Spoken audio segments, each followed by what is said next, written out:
बिल्कुल सरल। क्या दिया है कि क्या सभी जीवों को मन वचन काय रूपी योग होते हैं।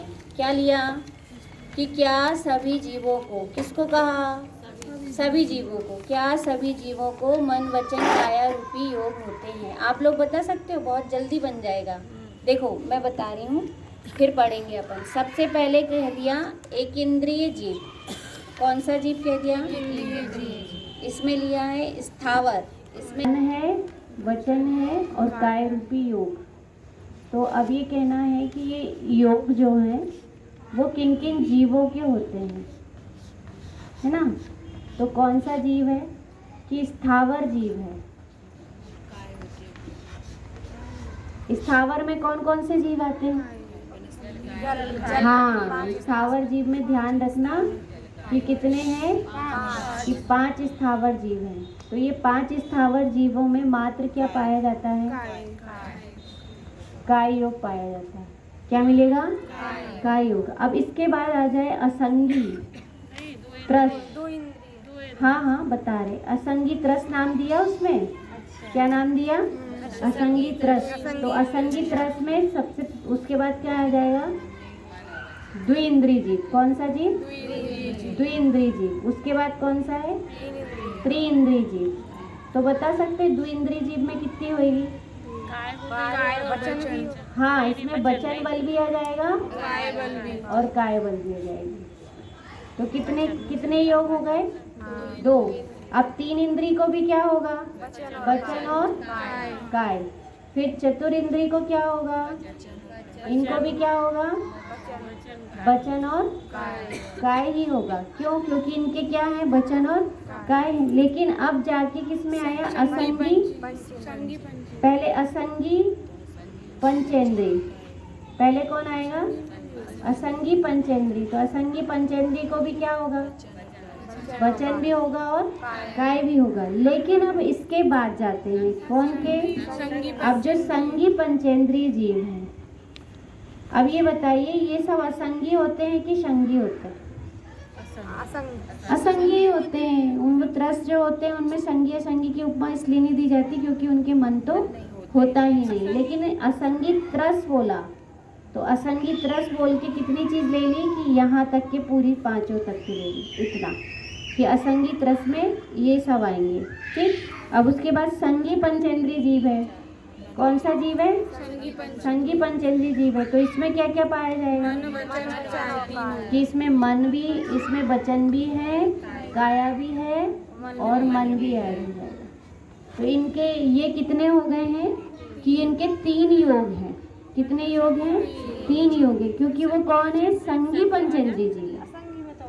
असंगी में मन नहीं होता, जो पनियल सर्प कुछ कुछ तोते जो होते हैं ना, वो त्रस वो होते तो हैं पंचेंद्रिय जीव।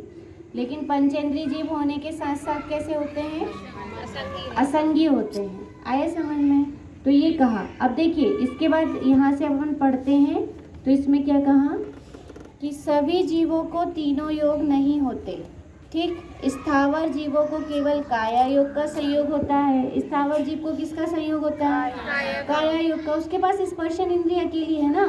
पृथ्वी का एक के पास भी कौन है, कि मात्र स्पर्शन इंद्रिय है ना। उसके भी मात्र उसको मात्र स्पर्श का ज्ञान होता है। जैसे अपने को शरीर से किसी को छू जाने से ज्ञान होता है, तो किसका होता, मात्र उसको इतना सा ज्ञान होगा। जैसे पेड़ है, पेड़ में कोई चींटी चल रही है, अपन ने हाथ से छू लिया या टहनी तोड़ दी, अपन कुछ भी कर रहे हैं, तो उस समय पर क्या हुआ, कि मात्र उसको स्पर्श का ज्ञान हुआ और वो टूटा तो उसकी तकलीफ हुई। जैसे अपनी कोई चीज़ टूटे तो अपने को तकलीफ होगी, पर उसको उसका स्पर्शन संबंधी ज्ञान होता है और उसी संबंधी दुख होता है ना। तो उसको कितना हुआ, कि स्पर्शन संबंधी ज्ञान हुआ, इसलिए उसको काय योग है। कौन सा योग है, उसको काय योग है। और उसके बाद काय योग के बाद अब कोई 2 इंद्रिय जीव है, तो 2 इंद्रिय जीव को किसका किसका है, कि वचन का भी है और काय का भी। मैं और बता रही थी कि जैसे वनस्पति है, ऐसी अग्नि का एक है, अग्नि का एक है, जल का एक है। अपन खूब पानी जबरदस्ती बिलो रहे हैं, जबरदस्ती खराब कर रहे हैं, कुछ कर रहे हैं। जैसे प्रासुक पानी हो गया और उसमें जीव रहित हो गया तो ठीक है, नहीं तो वो सही तौर पे देखे तो वो पूरे टाइम क्या हो रहा है, अभी कूलरों में धम धुम बहा जा रहा है। एक तो बिना छना यदि जो प्रयोग कर रहे हो तो क्या है, आए बढ़िया नली लगा दिए, वैसे ही बिना छने की मोटर भर दिए, और वो बिनछना तो हो ही रहा है, फिर उसमें अनछना पानी भी जा रहा है और वो बिलो रहा है, उसमें अकेले नहीं बिलो रहा है, वॉशिंग मशीन में बिलो रहा है, बिना छना हो तो 10 जीव भी उसमें बिलोए जा रहे हैं। तो उन सबको वहाँ पर सही तौर पे देखें तो किसका है कि उनके एक काय योग है। किसका योग है? काय योग का है। तो काय योग से उनकी जो स्पर्शन इंद्रिय है, उस स्पर्शन इंद्रिय जो पानी है, जल की जो काया होती है वो बूंद के जैसे होती है। जैसे अपना शरीर होता है, पेड़ की इतनी बड़ी अवगाहना होती है, तो उनकी अवगाहना कैसी होती है? बूंद के बराबर। तो वो पूरे स्थावर जीव जो हैं उनको काय संबंधी ही दुख है। इसलिए कहा भी जाता है कि जो श्रावक हैं वो किसके त्यागी नहीं है? स्थावर हिंसा के त्यागी नहीं है। किसके त्यागी नहीं है? स्थावर हिंसा के त्यागी नहीं है। वो किसके त्यागी हैं? रस हिंसा के त्यागी हैं। किसके हैं? रस। हवा से भी जो बिलोते हैं ना, हवा भी अपन सोचे कि पंखा चल रहा है, कुछ चल रहा है, बेफिजूल चल रहा है, मतलब काम खुद को, अपने को गर्मी लग रही हो, बैठे हो तो कोई बात है, लेकिन चल रहा है तो हर कमरे में चल रहा है, जहाँ तहाँ चल रहा है, तो उसमें वो वायु का के जीव बिलो रहे। वो कौन से जीव बिलोने में आता है?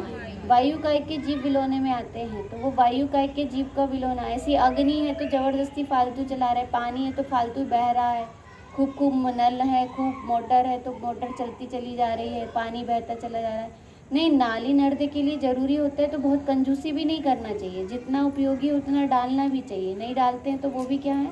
गलत है ना। पर उसमें क्या है कि काय है तो काय योग से उनको, मैंने एक बार वरांग चरित पढ़ा था, तब उसमें इतना अच्छा स्थावर का वो दिया है कि वो स्थावर में जैसे अपन क्या कहते हैं, पानी में कपड़े भिगोते हैं और फिर कूटते हैं, पीटते हैं, तो वो कुटता है, पिटता है, तो वही जल काय का जीव कुट पिट रहा है। मतलब हर प्रकार से उसमें काय संबंधी क्या है कि वो काय संबंधी पूरी स्पर्शन की पूरी ज्ञान है। जैसे कोई अपने को थप्पड़ मारे, अपने को पटके कुचले, मतलब ये एक इंद्री के दुख है। वो स्थावर जीव का ये दुख है कि वह एक ऐसा दुखी होता है। क्यों? अपने को लगे कि कोई दुखी नहीं हो तो उनको तो प्रति समय वैसा दुख हो चल रहा है। ठीक है।